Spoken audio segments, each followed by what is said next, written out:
চেয়েও কি নতুন দিনের প্রতি এই থিম সং সবার সবার মনে মনে চলে আসবে, সবাই গুনগুন করে গাবে এবং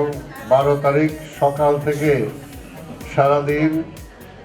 এবং ভোট গণনা পর্যন্ত এই থিম সং যাতে সবাই আমরা গেতে পারি এবং বিজয়ের সময় যাতে আমরা এটা গেতে পারি। এরকম একটা থিম সং এই সময়ের জন্যই আমি আশা করি আপনারা সবাই খুব উপভোগ করবেন। জনাব ইঞ্জিনিয়ার ফয়সাল উনি বাটন চেপে সেই কাঙ্ক্ষিত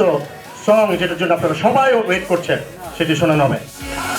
ভালো থাকবেন কিসে ধানের শীষে তারেক রহমান ধানের শীষে ভালো থাকবেন কিসে ধানের শীষে ভোট দিবেন কিসে ধানের শীষে ভালো থাকবেন কিসে ধানের শীষে তারেক রহমান ধানের শীষে ভোট দিবেন কিসে ধানের শীষে দিবেন কিসে ধানের শীষে